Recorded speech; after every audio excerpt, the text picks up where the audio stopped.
Welcome to the Circle Sessions featuring the Circle of Experts. Each week, one of the Circle of Experts joins me to talk about critical aspects of growing your podcast. The Circle of Experts are Yasmin Robles and Izzy Dadosky from Rebel Marketing, Tanisha English-Amamu of TJE Communications, and Don the Idea Guy. I'm Brett Johnson, my podcast guy from Circle 270 Media Podcast Consultants. This week, Yasmin and Izzy are here. They work alongside clients to design a website that's driven by strategy, looks amazing, and that you can use to grow your podcast, and then in turn, your business as well. Yasmin and Izzy, thanks for joining me today. You keep inviting us, and yeah, thank you. You keep showing up, too. That's great. I love it. So today we want to talk about, as a lot of our conversations go, AI. But we want to incorporate talking about the human creativity part of it too. So AI versus human creativity. As you put it in your notes, where's the line? I like that. So, because, I think that's a really good question. Where is the line? I mean, where do we stop? Or do we stop? Or stop? What shouldn't we consider using it for? What should we? Let's first talk about, the role of AI in marketing. Some people are looking at it as a game changer, or should we just look at it as a shortcut?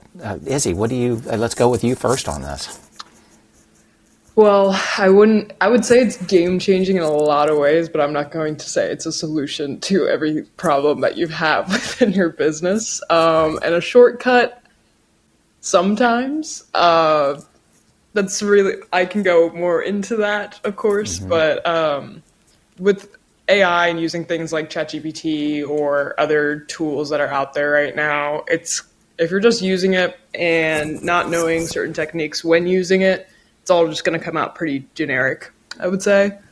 And with that, you are basically putting out the same content as everybody else who doesn't know how to properly use AI.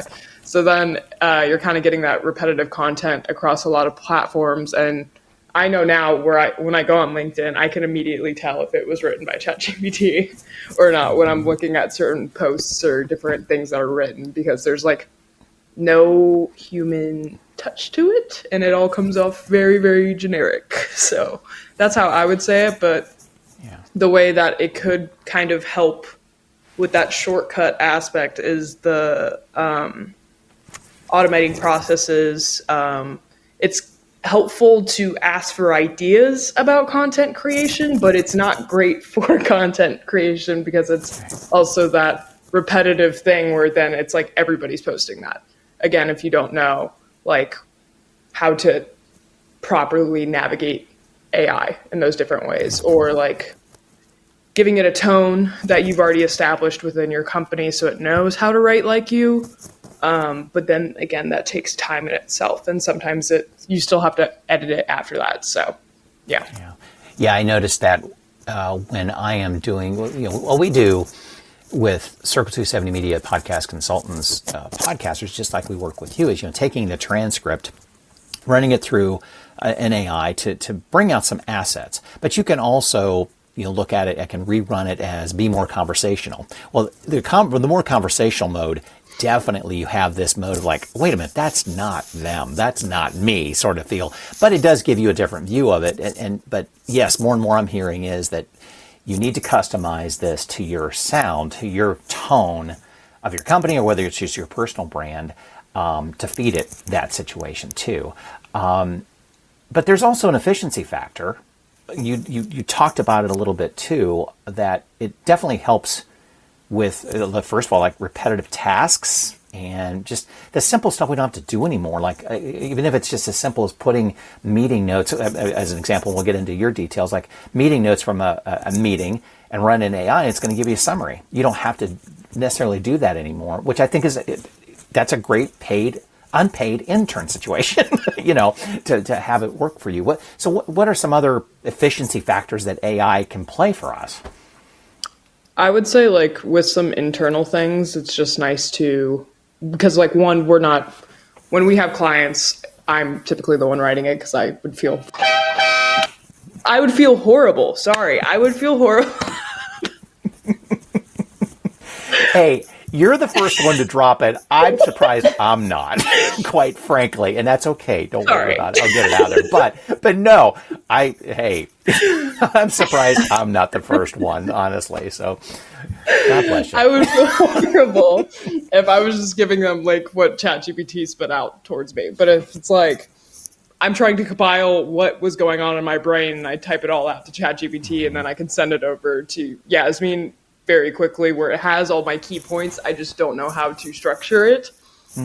That's helping my efficiency times 10. And then also it's just like some of those tasks that it's like if we have a bunch of work and we're busy with clients, it's nice to have some of those processes automated so we're not having to focus on some of the things that would typically take us a lot of time. So like automating those processes so we don't have to focus on those things and we can focus on our clients. So yeah, gotcha. Yeah. Well, you mentioned here in some notes, I kind of want to go into the A/B testing. I know Yasmin and I have talked about this A/B testing. I think our listeners over the long haul now know what A/B testing is. But can you talk a little bit about the AI and the A/B testing? What are you dealing with that?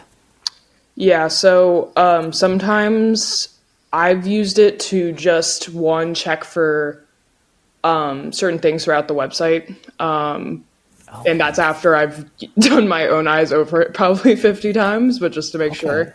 So things like if the color is okay for certain people who like make sure it's like accessible, different issues like that. It's like one site could be telling me one thing, but I want to make sure through multiple different channels that it's okay as well. And then also even through things like social, it's like, if I use it this way, with just me talking versus how AI is using it, which one will perform better?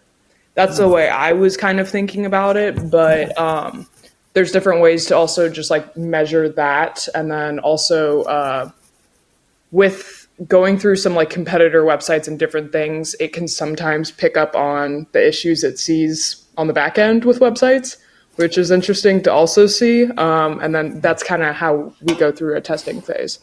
So Gotcha. Okay. Yeah. Okay. And then you mentioned in this section too, we'll move on as well, that AI tools like Canva's Magic Studio. Now, I know a lot of the listeners are very used to Canva. So can you talk a little bit about this Canva's Magic Studio in regards to how to utilize Canva with this or not to use it? Let's put it that way. I've used it. I don't like it. Okay. Yeah, no, hey, that's what this is all about, is being honest about tools that are out there and explain why. I think it's great if you're just kind of social's not your focus. How about that? But the thing is, it's going to be very generic as well. Canva, I would say, is in their introduction phase to AI, so not everything works correctly all the time. It's kind of like when you ask ChatGPT to make a picture for you and then nothing's spelled correctly and like all the letters are jumbled up everywhere.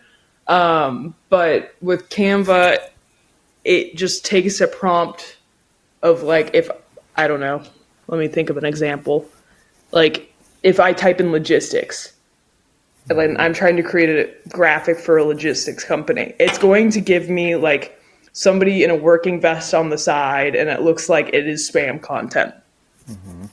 Compared to if I made it on my own and use like their verbiage and the way that they speak for their company, that's going to look 10 times different than what Canva, who just took this basic prompt from me, is going to produce. So Gotcha. Yeah. Okay. There needs to be some work done to it. I think it's a great idea for like getting ideas on what your graphic should look like, but I think it still has a long way to go before it's like used for every post. So Right. Well, and that leads us to really our next thought is where, again, we are trying to highlight where AI does excel, and obviously we talked a lot about the negative of AI situations, but there are scenarios where AI is still good. But let's talk about where human creativity really still wins. And you just spotlighted it with this the Canvas situation of it has to have emotion. business awareness, cultural awareness. I mean, maybe, Yasmin, talk a little bit about that, where, the human touch is still really, really needed. Yeah, I think everything that Izzy said, you can't just take exactly what AI is giving you and think that you can post it, or even like I know there's AI tools to put your podcast in and it'll get clips for you. You still should probably listen to those clips, watch those clips before you just post them, because it might not look or feel authentic to what you wanted to post. So it still requires that human creativity. It's a great jumping off tool. It's great for, analyzing some data or explaining the data to you if you are not a marketer and you're getting information on where your site traffic is coming from, who's listening to your podcast, and you're trying to understand what that means in plain language. It could support with translating what exactly all these numbers and KPIs and everything means. But it still needs that human connection. So back to what Izzy said, it's like you got to prompt it in a very specific way. So you're not just going to say, give me 10 ideas for a podcast episode. You're going to have to give it information about your brand. So for us, like market like it's hot, we have to give it information about our brand. Are we quirky? What our business, Rebel Marketing, who's going to be on the podcast? What kind of topics have we covered before, and our tone of voice, all of that information. What services do we offer? And then ask it to maybe give us some brainstorming. And probably we're going to have to throw away those first 10 or 20 ideas and continue to prompt it until it gives us some solid ideas for topics for podcast episodes. And so I think it still needs that human creativity. It just makes things a little bit speedier, especially in phase one, when you're trying to, when maybe your creativity juices or your caffeine has not hit yet. And it does lack a certain humor, because for Rebel Marketing, we're a little quirky, we're humorous. We just posted something on LinkedIn where it was like a late 90s style photo shoot, right, with the lasers and everything. I don't know if I explained the images and everything and said, hey, I'm going to repost this for my own personal account on LinkedIn. What should I type in? Or like, what comments should I make on it? I don't know if it would really understand my personality in order to give me something that should be posted, that would sound like me and not sound salesy or just like AI wrote it. Does that support? Like, it just, you need that human. It's a great tool. I love AI. But it needs a lot of massaging. And there's so many tools out there that can support you. Even there's one tool that will look into your calendar. You can tell it all the tasks that you have to do, the hierarchy of each task and how they can be broken up, whether it's 15-minute increments to 1-hour increments.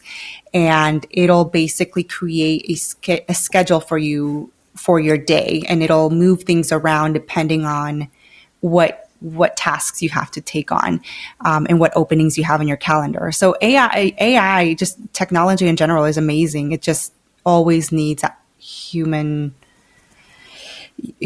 overlord. No, that human look. Yeah. Well, and that leads to this next idea you wanted to discuss, is the risks of over-reliance on AI. I mean, I think just from what we've been talking about, and I'm hearing people talk about too, is it can make you lazy. Actually, you give yourself some credit that, you may not think you're the most creative person in the world, but you may be much more creative than what AI is going to spit out. So, you need to have that touch on it. So, Izzy, you did talk a little bit earlier about it. AI generated content can be generic and repetitive and just uninspiring if you just let it do its thing and copy paste and move on. We're not that busy. So let's talk a little bit about the risks of it. Yeah, so besides it being generic, repetitive, and extremely boring, and like, who wants to read that like 50 times over and over again, essentially the huge issue with that is I don't think that people even know how to prompt a AI bot in the first place. I think they think it's a solution and a band-aid to something that they don't have. When it's not a replacement for something, it's a tool to be using. And I think it's being abused at this point because it's like, then we're just all going to be robots. And then we're not going to be thinking for ourselves. And then it's like, you can see that basically through anything that's being posted right now, even on like, I feel like LinkedIn's been really bad recently, and that's my own personal opinion. But it's, you know what I'm saying? It's the, I don't care that you woke up and ran a marathon today and it's like you got to work by 9 a.m. type vibe. That's what it gives me, and that's how they prompt their ChatGPT to talk, is just boring and normal, and there's no aspects to showing your real like personality on it, which I think is, I would rather know somebody for their personality than just act like I'm talking to a robot for, you know. But also the issues with it and the over-reliance with it, it's not going to go the way that people want it to, too. Like we've seen, like we write copy for websites and different things like that, and we know that Google is going to be cracking down on some of these search results and different things, because then everybody could write website copy and then they could look up the keywords and different things to get them ranked that way. But the content isn't really there. And also AI lies a lot of the time and they make up facts. So then you're basically spreading misinformation. So there's no wonder Google is cracking down on it. And it's also like, what happens to all the blogs then that are out in the world that are like professionals who are actually giving advice? It's going to be overlapped by AI who's probably spreading misinformation. So I think it's just like a frustrating thing to see where it's, they seriously think it's a replacement for everything. But it's a tool that you can use to help with things, but you still need to have your own mind at the end of the day. And that's, I think, the best way I could say it.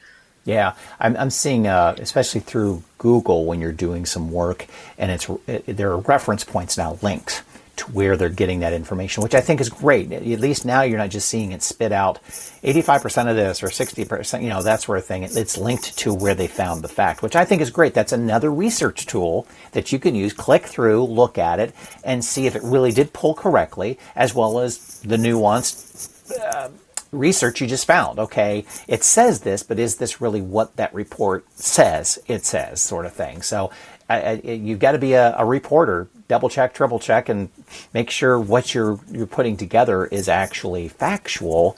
But I think that's maybe the biggest point of this whole episode is that we've always talked about SEO. We've talked about being found. Mm-hmm. This is why you have a website. This is why you do blogs and podcasts, is that you're working with SEO. You want to be found. Well, if they're, you know, if Google or Bing or whatever is noticing you're not making it in your own voice, you're going to get slapped down. So if nothing else, for SEO purposes, make it your own.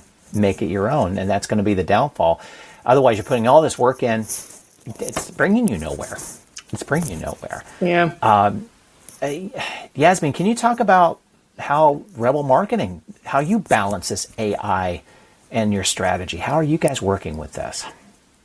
Yeah, so I would say, again, back to what Izzy said about prompting. And prompting, it basically just means whatever platform you're on, let's say it's ChatGPT, what information you give it, what questions you ask it, basically all the information, documents you upload to it, that's what it's going to know. So the way we use it, or the way I use it a lot, is for brainstorming. So it, like, for example, one of the chats, it knows a lot about Rebel Marketing or any other brand. So for example, if you're starting fresh and you have this podcast and you're creating a website and you want to get more people, organic traffic for SEO, one of the things that you could do is tell it all about your audience, who you're trying to reach. Tell it that all about the topics, tell it about your tone, again, back to the tone of voice, you know, what kind of, if you were a movie character, what kind of movie, which movie would that be? What character would it be and why? So just giving it all of this information and then saying, okay, now give me 10 ideas for podcast episodes that I can speak to, or give me 10 ideas for interview podcasts.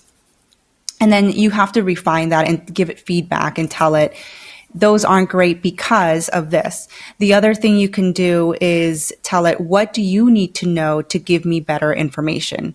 Because it's like having a conversation, right, with an intern maybe. What information does that intern need to generate better ideas? And then answer those questions so that way, again, back to it's brainstorming, and it can help you get through a phase that sometimes people get stuck in, like creating different topics. Because you might think, hey, I've covered everything on my podcast already. I don't know what else I could cover. It could help you spin things a different way. And then it, like, just again, back to the copy or the SEO, right? Let's say you've gotten some podcasts under your belt. You have the transcript, you have the video. Another way that you could utilize it is for brainstorming different keywords. So one of the things that we do, and depending on the tools that you have, and I say we, but it's really Izzy, is, you start off by brainstorming as many keywords as you can and trying to figure out which ones work best for your audience. But if the prompt or if the AI already knows all about your business, you can say, hey, give me a list of, I don't know how crazy, whatever crazy you want to be, but you can say like, give me a list of 50 keywords that would work for this business. And it already knows all about your business, all about your podcast episodes, things like that. So now it helps with that brainstorming instead of you sitting there trying to think of different ways or sitting there and researching all of these different synonyms for the keyword. And then you can use different tools that will scan and tell you if these keywords work well or not. It depends on your writing capabilities, but if you, for example, have the podcast episode created and you want to transform the transcript into a blog post, you could technically upload the blog post, but never just upload the transcript and say, don't just upload a transcript and say, hey, create a blog post for me. Give it a little bit of a background and then never just copy and paste it, because it might not be the same tone of voice that you want it. It's almost like it's a tool. It's like what Izzy said, it needs a lot of guidance. And then depending on your goals, you might want to put that article and scan it and see how much of it is actually accurate. So there's tools out there like Grammarly is one of them, but there's a couple of tools out there that will scan that post and see if it was plagiarized, see if there's any issues that might come up, because it'll tell you this snippet sounds exactly like this other company. And then you can start rewriting that article, because you don't want it to sound like, basically like what Izzy said, you don't want it to sound like a robot wrote it, and you don't want to take somebody else's idea and just regurgitate it from another website. Even if you didn't know, I don't think you can just say, I didn't know it came from that website, because AI is basically pulling from other sites. And back to what Izzy said, like, review the information depending on what kind of podcast you have. If you're doing this, creating a blog post for it, you probably want to review the site and cite things. You probably want to review any stats that are being given.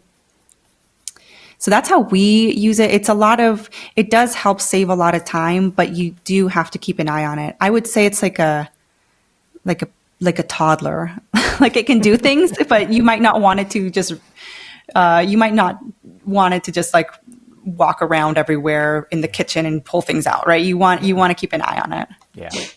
Yeah, exactly. I think you painted a really good picture of how to utilize it, how you're working with it with Rebel Marketing, as well as your attitude and your guidance that you're using it for your clients as well too. So that's good. I mean, it's a best practices feel to it. So what do you both feel about the future of AI in marketing? I mean, what's next? You guys are probably tied to it a lot tighter than I am. I have my scopes on just for podcasting, but you have a wider girth of marketing. So what are you seeing? I would say with great power comes great responsibility. the way I feel. Yeah, that's true. Izzy, what do you think? I think that it will be more helpful for certain things, but I don't think AI will be able to stick to current trends and have that human touch to it where it comes, like, where it's creative, because you can't code creativity. I don't know. That's the way that I feel about it, but it's like, I think it's more of a push. It should be more of a push to have like things to help with that, if that makes sense. So I don't. Yeah. My sense is that thinking about that's a really good. Your question to this is, or what you wanted to go with the future. It just, to me, it feels like it feels like Wikipedia on steroids to a certain degree, and too many chefs in the kitchen putting this souffle together that we just talked about earlier. All the misinformation. I mean, it feels like it could implode with all the bad information out there, but we can control that, though. We can. Yeah. Again, the respectful of it being a tool, but it's as we mess it. We've putting human factor into it. We've messed it up already. Not that one person should control all the information is there, but going back to the example of Wikipedia, at least there's monitors of it, and kind of it's. The users are helping moderate the right and wrong stuff with entries. Yeah. AI is not doing that. I mean, we just put stuff out there and it's saying it's factual. So we have to be really, really careful about what we put out there and what we continue to spit into it as well, too. Does that make sense? I don't know if that's a good analogy or not, but that's what came to my mind right now. It's like, it's like Wikipedia on steroids. Yeah.